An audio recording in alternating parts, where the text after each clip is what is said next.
नमस्कार. कथेचं नाव एक डाव नियतीचं. लेखन आणि अभिवाचन अविनाश गडवे, अवती. मंडळी, कथा आवडल्यास आपले लाईक आणि कॉमेंट्स हवेच आणि अशाच हृदयस्पर्शी कथा ऐकण्यासाठी माझे यूट्यूब चॅनल सबस्क्राईब करायला विसरू नका. चला तर ऐकूयात कथा एक डाव नियतीचा. चैतन्य मानसोपचार केंद्र. हुश, पोचलो तर, असे म्हणत रवींद्राने गाडी त्या हॉस्पिटलच्या दारात उभी केली. तसा एक सिक्युरिटीवाला धावतच आला. आपलं नाव? रवींद्र शेलार. मी हो हो डॉक्टर साहेबांनी सांगितले होते. या ना, या या, असे म्हणत त्याने दरवाजा उघडला आणि गाडी आत घेताच पुन्हा बंद करून सिक्युरिटी रवींद्रला घेऊन आत गेलं. एका केबिनच्या दारावर पाटी लागलेली होती. डॉक्टर विनय केतकर, मानसोपचार तज्ज्ञ. मे आय कम इन सर? दारावर नॉक करत रवींद्रने विचारले. तसे डॉक्टर विनय उठून उभे राहिले. ओ हो रवी, ये ये ये, मोस्ट वेलकम डिअर. इथे यायला काही त्रास तर झाला नाही? मुळीच नाही, पण पत्ता विचारला की लोक मात्र साशंक नजरेने बघायचे. तो असत म्हणाला. हो ना, शक्यतो पागल स्वतःच पत्ता विचारत इथे येत नाही, असं म्हणून दोघेही खो खो करून हसायला लागले. क्या बात आहे यार. 1 महिन्यापूर्वी FB वर भेटतो काय आणि महिन्याभरात US वरून थेट इथे नागपुरात. I can't believe. तसा रवींद्रने एक जोरदार चिमटा विनयला घेतला. ओय ओय ओय, काय करतोय? अरे तुला विश्वास बसावा म्हणून चिमटा घेतला. तितक्यात त्यांचा गोंधळ ऐकून एक तिशीतली स्त्री धावत आली. पांढरा शुभ्र ॲप्रॉन आणि गळ्यातील स्टेथोस्कोपवरून ती डॉक्टर असल्याचे सिद्ध होतच होते. काय झाले? तिने घाईघाईने विचारले. अगं काही नाही, मी तुला म्हटलं होतं ना. बघ, हा तोच माझा मित्र रवींद्र शेलार. आणि हो रवींद्र, ही इथली दुसऱ्या नंबरची पागल डॉक्टर मानसी केतकर. आणि म्हणजे 1 नंबरचा पागल तू स्वतः. हो ना, असे म्हणत पुन्हा ते दोघे हसायला लागले. बाप रे, तुमच्या मित्राने तर बोलता बोलता मला ठार वेडी म्हणून सर्टिफिकेट देखील देऊन दिलं. हो हो, नाही नाही वहिनी, मला तसं नव्हतं म्हणायचं. मी तर ते, हो हो, कळाले सारे. खरं तर यांना फार कमी मित्र भेटायला येतात. कुठे चाललो आहे हे सांगायला संकोच वाटतो ना काही जणांना. बरं, मी काय म्हणतो, असं म्हणत डॉक्टर विनय काही बोलणार तोच एक नर्स धावत आली. मॅडम, ती 110 नंबरची पेशंट. कोण? श्यामली? काय झालं तिला? हो मॅडम, ती पुन्हा ॲग्रेसिव्ह झाली. कंट्रोल करणं खूप अवघड जातं आहे. ओके ओके, मी आलीच, असे म्हणत मानसी त्या नर्सच्या पाठोपाठ धावली. काय झालं विनय? Anything serious? अरे असं काही नाही, हे आमचं नेहमीचंच आहे. शी विल हँडल दिस. अरे तरी पण तू देखील जायला हवे ना. काही गरज नाही रे, आपण तिथे काय घडतं आहे ना ते इथूनच पाहू शकतो. असं म्हणत विनयने CCTV मॉनिटर ऑन केला आणि कॅमेरा नंबर 11वर फोकस केला. ते दोघेही स्क्रीनवर बघायला लागले. एका तरुणीला 2 नर्स आवरायचा प्रयत्न करत होते. ती मात्र त्यांच्या तावडीतून सुटका करण्यासाठी धडपडत होती. तेवढ्यात त्यांनी बघितले, डॉक्टर मानसी तेथे आल्या होत्या. त्यांच्या अंगावर ॲप्रॉन नव्हता. त्यांनी त्या तरुणीला बेडकडे न्यायला सांगितले. 2 नर्स त्या तरुणीला बळजोरीने बेडकडे नेऊ लागल्या. तितक्यात एका नर्सचा हात सुटला आणि त्या तरुणीने सलाईनसाठी लावलेला रॉड स्टँड काढून त्या सिस्टरला मारलाच. पण ती झटक्यात बाजूला झाली आणि तो रॉड नेमका डॉक्टर मानसींच्या कपाळावर आदळला. तशाही अवस्थेत त्या दोन्ही नर्स व त्यांनी तरुणीला बेडवर झोपवलं आणि डॉक्टर मानसींनी लगेच नसकडनं इंजेक्शन घेऊन त्या तरुणीच्या दंडात टोचले. तरीही 3-4 मिनिटं ती तरुणी प्रतिकार करत राहिली आणि नंतर हळूहळू शांत होत गेली आणि थोड्याच वेळात निश्चित देखील झाली. तोपर्यंत डॉक्टर मानसीच्या कपाळावर पडलेल्या जखमेमधून रक्त व्हायला लागले होते. शट म्हणत रवी गंभीरपणे ते सारे पाहत होता. आपण जायचे का तिकडे? तो काळजीने म्हणाला. अरे गरज नाही, इथं डॉक्टर आहेत आणि Mansi is very brave doctor. ती आत्ता येईल 5 मिनिटात. तू कॉफी घे. आणि तसंच झालंय. 10 मिनिटात कपाळावर एक छोटीशी पट्टी चिटकवून डॉक्टर मानसी तेथे आल्या देखील. त्यांना बघताच डॉक्टर विनय हसत म्हणाले, so darling, you meet to your friend. आज जरा जास्तच कडकडून भेट झालेली दिसते. गप्प रे. ते डॉक्टर विरेन तिच्या रूममध्ये जाताना आपला ॲप्रॉन आणि स्टेथोस्कोप तसाच ठेवून गेलेत. त्यांना बघितले आणि मग ती ॲग्रेसिव्ह झाली. रवी मात्र काहीच न समजून प्रश्नार्थक नजरेने दोघांकडे बघत होता. डॉक्टर विनय हसत हसत त्याला म्हणाले, अरे रवी, टेन्शन घेऊ नकोस. काय असतं, इथल्या प्रत्येक पेशंट मागे त्याचा एक भूतकाळ असतो जो वर्तमान होऊन त्यांना त्रास देतो. विनू, तुझे हे जग माझ्यासाठी खूप चमत्कारिक आहे रे. मला सांग ना 1-2 केसेस. का नाही, निवांत. पण चल, आधी आपण माझ्या घरी निघूयात.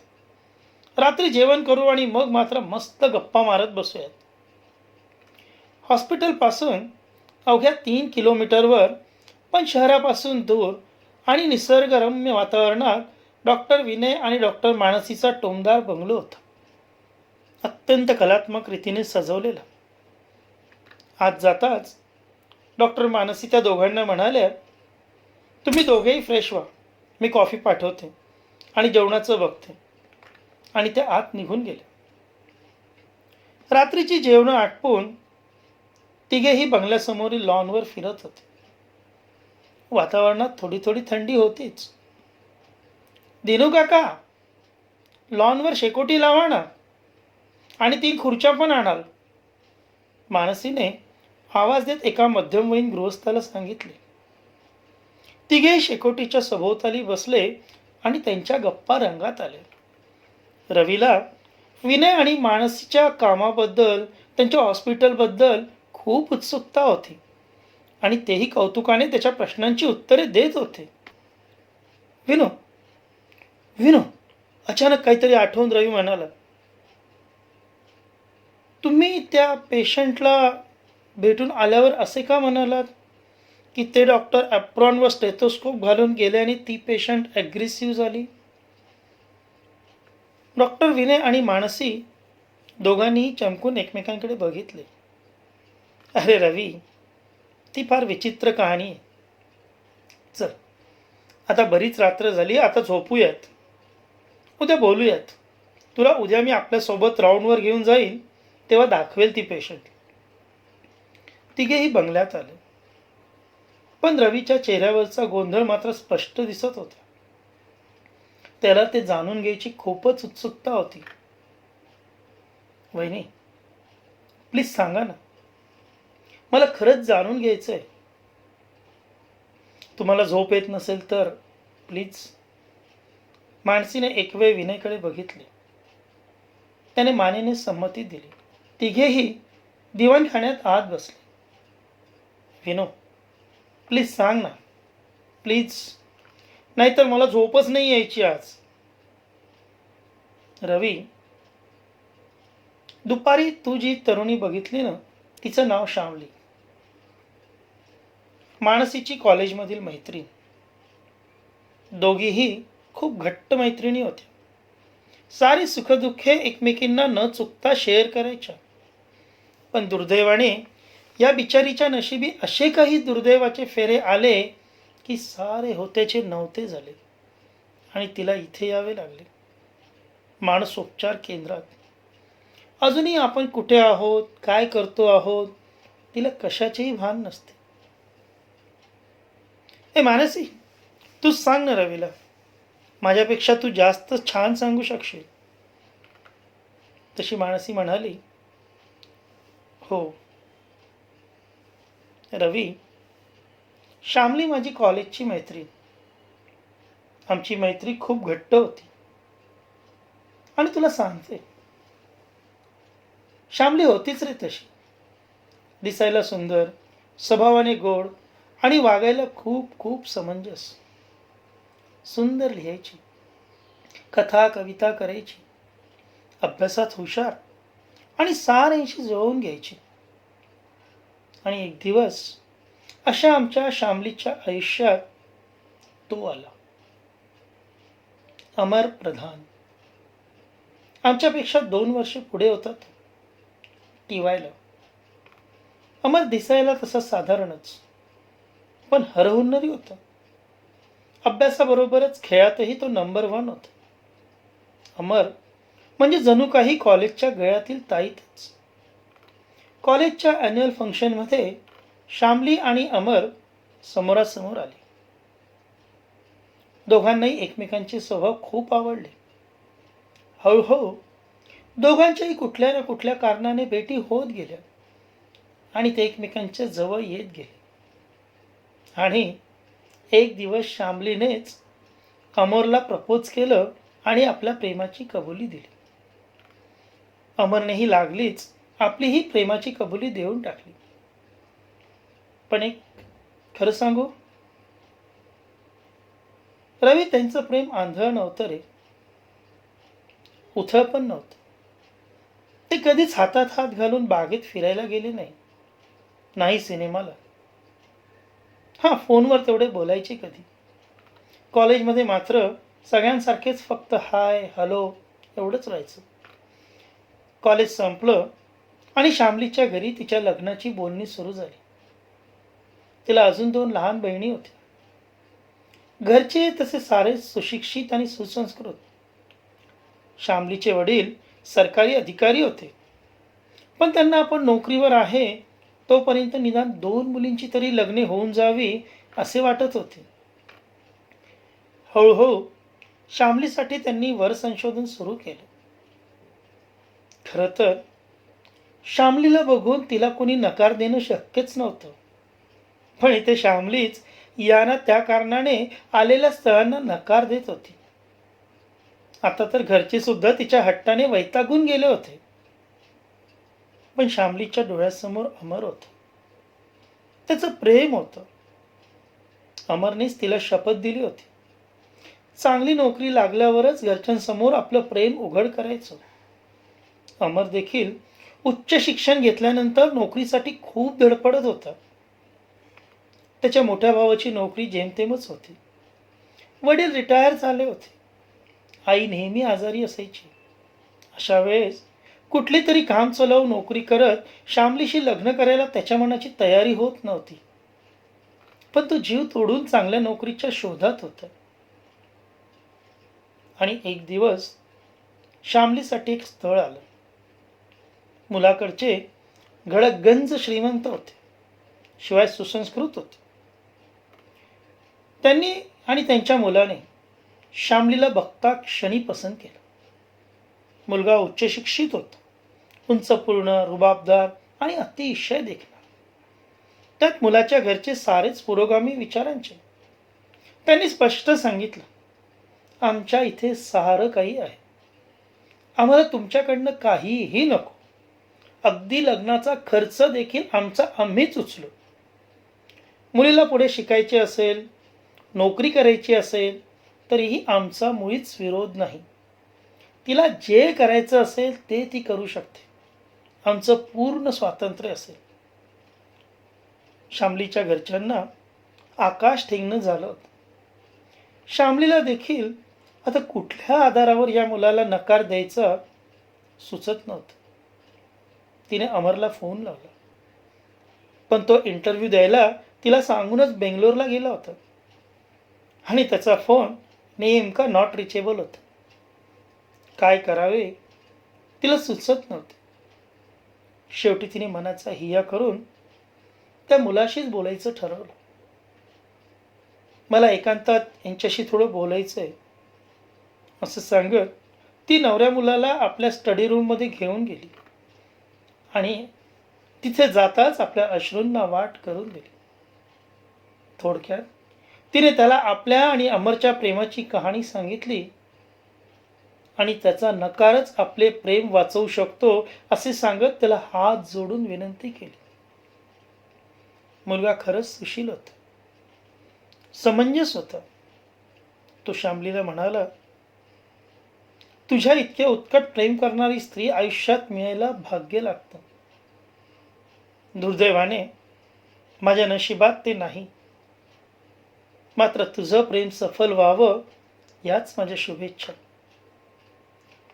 त्याने बैठकीत येऊन मुलगी आपल्या विचारांशी सुसंगत नाही आणि मला खूप मॉडर्न मुलगी हवी आहे आणि ही तशी बिलकुल नाही असे म्हणून आपला नकार सांगितला आणि बाहेर पडला. श्यामलीच्या घरचे सारे प्रचंड निराश झाले. अमर बेंगलोरवरून आला आणि येताच त्याने तत्काळ श्यामलीला फोन केला. श्यामली तर जणू चातकासारखी त्याच्या फोनची वाटच बघत होती. दोघेही त्यांच्या नेहमीच्या लोटस कॉफी शॉपमध्ये भेटले. अरे किती वाट बघायला लावतो. मला ना तुला एक खूप मोठी गोष्ट सांगायची होती. आज फक्त आपल्या प्रेमासाठी मी एका खूप मोठ्या मनाच्या माणसाला दुखावलं रे. आणि खरं सांगू, आता अजून वाट बघणे, साऱ्यांचंच मन दुखावणं खूप खूप अवघड होत चाललंय रे. तिचे डोळे पाणावले. अगं वेडे, यापुढे तुला आता असं काहीच करायची गरज नाही, कारण मला नोकरी मिळाली. इस्रोमध्ये असोसिएट सायंटिस्ट म्हणून मला जॉब मिळाला आहे. काय सांगतोस? होय, असं म्हणत त्याने आपले अपॉइंटमेंट लेटर तिला दाखवले. तिने त्याचे हात गच्च धरले. त्याच आठवड्यात दोघांनीही आपापल्या घरी आपले प्रेम उघड केले. अमरच्या घरी तशीही श्यामलीची एक सुंदर गुणी मुलगी म्हणून ओळख होती. अमरच्या आईने तर कित्येकदा अमरला तुला श्यामली आवडते का म्हणून छेडले देखील होते. श्यामलीच्या घरचे देखील तसेही पुरोगामी विचारांचेच होते. बाप दाद्यांच्या इस्टेटीवर बसून खाणाऱ्या मुलापेक्षा स्वकष्टाने संघर्ष करून नाव कमावणाराच मुलगा त्यांना हवा होता. त्यांनी देखील श्यामलीच्या निर्णयावर आपली संमती दिली. दोघांच्याही घरच्यांनी मिळून 3 महिन्यानंतरचा लग्नाचा मुहूर्त निवडला. श्यामली आणि अमरच्या आनंदाला पारावार उरला नव्हता. एक दिवस अमर उठला. तोच मुळी पोटात एका बाजूला खूप दुखत असल्याची तक्रार करत. मोठा भाऊ समीर त्याला जवळच्याच दवाखान्यात घेऊन गेला, पण त्याला आराम पडला नाही. त्याच्या वेदना अजूनही कमी होत नव्हत्या. शेवटी तो त्याला घेऊन मॅग्नम हॉस्पिटलला गेला. त्याला तिथे डॉक्टर विघ्ने यांनी तपासले. त्यांना काही शंका आली. त्यांनी अमरला ॲडमिट करून घेतले. त्याला त्यांनी काही पेन किलर दिले आणि सोनोग्राफी करायला सांगितली. सोबतच रक्त आणि लघवी पण तपासायला सांगितली. दुसऱ्या दिवशी संध्याकाळची वेळ. समीर काही फळे आणि डब्बा घेऊन इस्पितळात गेला. आता अमरला थोडा आराम वाटत होता. तो अमरला म्हणाला, तू आराम कर, मी डॉक्टरांना भेटून येतो आणि ते रिपोर्ट दाखवायचे होते तेही दाखवून देतो. असे म्हणून तो डॉक्टर विघ्नेंना भेटायला गेला. समीर गेला आणि अमरने बघितले की समीर आपला मोबाईल तिथेच विसरलेला आहे. हा पण ना आंध्रटच आहे. समीर, त्याने आवाज दिला, पण समीर पुढे निघून गेला होता. त्याने फोन उचलला आणि आपणही जवळच असलेल्या डॉक्टर विघ्नेंच्या केबिनमध्ये जाऊन त्यांच्याकडून रिपोर्ट समजावून घ्यावा म्हणून त्याच्या रूममधून बाहेर पडला. कॅरिडॉरमध्ये येताच अमरने बघितले, समीर डॉक्टर विघ्नेंच्या केबिनमध्ये शिरत होता. तो केबिन जवळ गेला, तोच त्याने डॉक्टर विघ्नेंचा आवाज ऐकला. बघा, मी तुम्हाला अंधारात ठेवू इच्छित नाही. अमर बाहेरच थबकला आणि बाहेरूनच श्वास रोखून ऐकायला लागला. मी एक डॉक्टर आहे. बातमी कितीही वाईट असली तरी मी तुमच्यापासून लपवू शकत नाही. अमरला कॅन्सर आहे आणि तुम्ही खूप खूप उशीर केलात. इतके दिवस तो कसे काय सहन करत राहिला माहिती नाही, पण आज तो 3rd स्टेजवरून 4th स्टेजवर पोहोचतोय. इथून पुढे खूप कठीण काळ आहे. मी डॉक्टर आहे. शेवटपर्यंत प्रयत्न करणे माझे काम आहे. पण पेशंटला अंधारात ठेवून मी उपचार नाही करू शकत. आपण ज्या टेस्ट केल्या त्याच्या रिपोर्टनुसार जर आपल्या उपचारांना चांगला प्रतिसाद मिळाला नाही, जे की थोडं अवघडच आहे,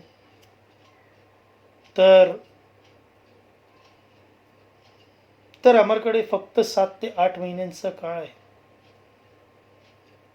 बाहेर उभा राहून हे सारे ऐकत असलेल्या अमरला कुणीतरी आपल्या कानात शिसे ओतून राहिले असे वाटले. सारे जग जणू त्याच्या भोवती गर गर फिरत होते. कसा बसा स्वतःला सावरत तो आपल्या रूममध्ये पोहोचला आणि स्वतःला बेडवर झोकून दिले. अर्ध्या पाऊण तासाने समीर वापस आला. हे ब्रो, मग काय? 2 दिवसात तुम्हाला डिस्चार्ज मिळणार आहे म्हणे. होय, झोपला की काय? बरं, ओके ओके, आराम कर, मी निघतो. आणि हो, आज मला नाईटला जायचंय. उद्या ड्युटी संपली की मी सरळ इथेच येतो. आणि माझा मोबाईल, अरे हो, हा इथे, असं म्हणत त्याने अमरच्या शेजारी पडलेला आपला मोबाईल उचलला आणि तो निघून गेला. तो जाताच अमर उठला.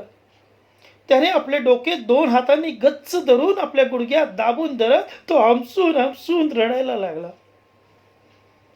राहून राहून त्याला श्यामलीची आठवण येत होती. श्यामली, माझी श्यामली, मी नसेल तेव्हा ती कशी जगेल? तिच्या पुढे तर सारे आयुष्य आहे. माझ्यासोबत लग्न झाले तर तिच्या आयुष्याची वाट लागेल. तिचं सारं आयुष्य बर्बाद होईल. काय करू? कसे सांगू? कुणाला सांगू? एक ना अनेक विचार त्याच्या डोक्यात थैमान घालू लागले. शेवटी त्याने आपल्या मनाशीच एक निर्णय घेतला. एक पेन घेऊन त्याने श्यामलीच्या नावाने एक पत्र लिहिले. पत्राच्या शेवटी तिला एखाद्या चांगल्या मुलाशी लग्न करण्याचा सल्ला दिला. या जन्मात आपले मिलन शक्य नसल्याची खंतही व्यक्त केली. त्या रात्रीच त्याने फळ कापायच्या चाकूने आपल्या हाताची नस कापून घेतली. 1दा 2दा 3दा. आपल्या तोंडात त्याने रुमाल कोंबला आणि चादरी आड रक्त वाहत असलेला हात लपवत श्यामली सोबतचे क्षण आठवत पडून राहिला. रात्रभर रक्त वाहत गेले. सकाळी समीर ड्युटीवरून थेट इस्पितळात आला. तोच त्याला दारातच श्यामली दिसली. दोघांनीही एकमेकांना गुड मॉर्निंग केलं.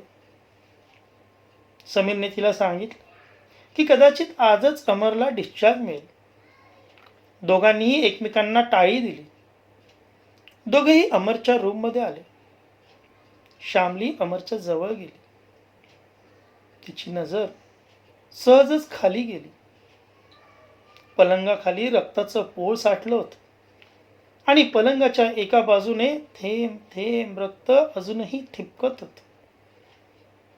तिने थरथरत्या हाताने चादर दूर केली आणि अमरचा हात बघून एकच किंकाळी फोडली. तिची किंकाळी ऐकून डॉक्टर, नर्स सारे धावत आले. तडकाफडकी त्याला ऑपरेशन थिएटरमध्ये नेण्यात आलं. श्यामली आणि समीरला खरंच काहीच सुचत नव्हतं. दोघांच्याही घरचे एव्हाना तिथे येऊन पोहोचले होते. नर्सने श्यामलीला अमरचे रूममध्ये सापडलेले पत्र आणून दिले. ते पत्र तिने वाचले आणि ती कोसळलीच. समीरने पत्र तिच्या हातून काढून घेतले. ते पत्र वाचून समीरचाही आपल्या डोळ्यांवर विश्वास बसेना. तो ते पत्र घेऊन मटकन खालीच बसला. हे हे कसं होऊ शकतं? हे कसं शक्य आहे? तितक्यात डॉक्टर विघ्ने तिथे आले. त्यांनाही झाला प्रकार काही केल्या कळत नव्हता. त्यांनी अमर इतका हसतमुख आणि आनंदी राहणारा पेशंट आजपर्यंत बघितला नव्हता.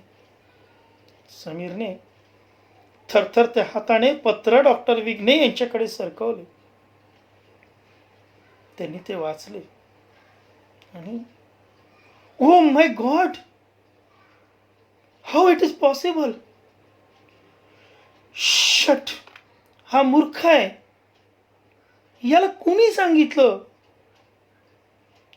छे, काही काही कळत नाही म्हणून ते विचार करू लागले आणि काहीतरी आठवल्यासारखे म्हणाले, यस यस, आता माझ्या लक्षात आलं. असे म्हणत त्यांनी समीरच्या खांद्यावर हात ठेवला आणि म्हणाले, समीर समीर, आठवा काय झालं? काल तुम्ही माझ्या केबिनमध्ये आले तेव्हा माझ्यासमोर 2 व्यक्ती बसलेल्या होत्या. म्हणून मी तुम्हाला थांबायला सांगितलं. तुम्ही एका बाजूला उभे राहिलात. दुर्दैवाने मी ज्यांच्या घरच्यांना त्यांचा रिपोर्ट समजावून सांगत होतो त्या पेशंटचं नाव होतं अमर चव्हाण. तुम्ही केबिनच्या आतच होता. मी त्या लोकांना जे सांगितलं ते तुम्ही आत असल्याने तुमच्या अमरला वाटलं की ते त्याच्याबद्दलच आपण बोलतोय. मूर्ख आणि वेडा. कुणी असं अघोरी कृत्य कसे करू शकतो? अरे एक वेळ विचारून खात्री तर करायची. त्याला तर फक्त किडनी स्टोनचा आजार होता आणि आज तर मी त्याला डिस्चार्ज देणार होतो. असा वेडेपणा त्यांनी तरी का करावा? तेही भावूक झाले होते. तितक्यात डॉक्टर बापट ऑपरेशन थिएटरमधून बाहेर आले. त्यांना बघताच साऱ्यांनी त्यांना घराडा घातला. रक्त खूप वाहून गेले होते.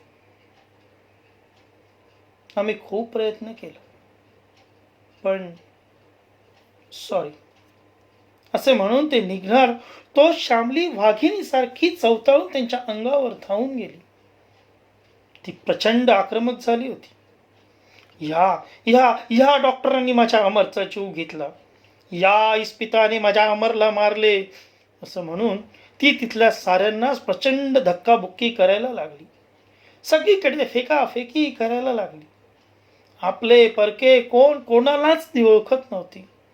जो समोर आला त्याला धावून जात होती. त्याला मारत सुटली आणि शेवटी नाईलाजाने तिच्या घरच्यांनी तिला इथे आणले. तिला बघून मला धक्काच बसला. पण त्या दिवसापासून तिला आम्ही सांभाळतोय. आपले म्हणणे थांबवत मानसीने एक वेळ रवीकडे बघितले. रवी, ए रवी, काय झाले? मानसीने आणि विनयने चमकून बघितले तर रवीच्या डोळ्याला धारा लागल्या होत्या. डोळे पुसत तो म्हणाला, विनय, मानसी वहिनी, अशीच एक घटना माझ्यासोबत घडली होती. काय योगायोग आहे बघा ना. मला देखील एक मुलगी खूप आवडली होती आणि तिनेही तिच्या स्वतःच्या प्रेमासाठी मला नकार द्यायला लावला होता. आज श्यामलीबद्दल ऐकलं आणि अचानक तिची आठवण झाली. पण ती श्यामली नव्हती. तिचे नाव मृदुगंधा होते. काय? मृदुगंधा? मृदुला? विनय आणि मानसी दोघेही आश्चर्याने एकमेकांना बघत होते. शेवटी विनयच म्हणाला, रवी, शामलीच मृदुगंध आहे. आमच्या इथे आम्ही कुणाही पेशंटची ओळख जाहीर करत नाही. इथे आलेल्या पेशंटला आम्ही आमचे नाव देतो आणि बरे होईपर्यंत आणि बाहेर शक्यतो ती ओळख जाहीर करत नाही. काय काय म्हणतोय विनय? ही हे मृदुगंध आहे? अरे, जिला बघताच, जिला पहिल्यांदा पाहिलं आणि जिच्यावर माझं प्रेम जळलं होतं, जिने स्वतःहून मला नकार द्यायला लावला होता, ती ती मृदुला ही आहे. जिला नकार दिल्यानंतर दुसरी कुठलीही मुलगी मला कधी पसंतच पडली नाही, ती मृदुगंध. ती मृदुला मला पुन्हा भेटावी अशा अवस्थेत. दुसऱ्या दिवसापासून रवी रोज इस्पितळात जायला लागला. तो रोज मृदुलाला भेटायचा, तिची खूप खूप काळजी घ्यायचा, वेळेवर स्वतःच तिला औषधे द्यायचं, तिला कधी कधी लॉनवर फिरायला न्यायचं. मृदुलाला पण हळूहळू रवीची सोबत आवडायला लागली होती. तो सोबत असला की ती आनंदी दिसायची. विनय आणि मानसीचे औषधोपचार आणि रवीने अगदी स्वतःला झोकून देत घेतलेली मृदुलाची काळजी. मृदुला हळूहळू बरी व्हायला लागली होती. आज तब्बल 8 महिन्यांनी मृदुलासाठी सोन्याचा दिवस होता. आज तिला इस्पितळातून डिस्चार्ज मिळणार होता. रवी आला, तिला भेटला. दोघेही खूप आनंदी होते. रवी आपल्या कारमधून तिला तिच्या घरी सोडायला घेऊन गेला आणि पुढील 1 महिन्यातच रवी आणि मृदुलाचा अगदी साध्या पद्धतीने नोंदणी विवाह पार पडला. लग्नानंतर पहिल्यांदाच ती रवीच्या आलिशान बंगलोत येत होती. उंबरठ्यावर असलेले तांदळाचे माप ओलांडून तिने घरात प्रवेश केला आणि ती बघतच राहिली. त्या भव्य दिवाणखान्याच्या मुख्य भिंतीवर एक मोठे तैल चित्र सोनेरी फ्रेममध्ये लावण्यात आले होते. त्यावर सुगंधी चंदनाच्या फुलांचा हार चढवलेला होता. ते चित्र अमर प्रधानचे होते. रवीने हळूच तिच्या खांद्यावर हात ठेवला आणि म्हणाला, मी तुला अमरला तर वापस नाही आणून देऊ शकत, पण तुझ्या अमरसारखा वागायचा प्रयत्न करू शकतो. मृदुलाने रवीच्या डोळ्यात बघितले. त्याच्या डोळ्यात तिला तिचा अमर दिसत होता. तिने त्याला घट्ट मिठी मारली. धन्यवाद.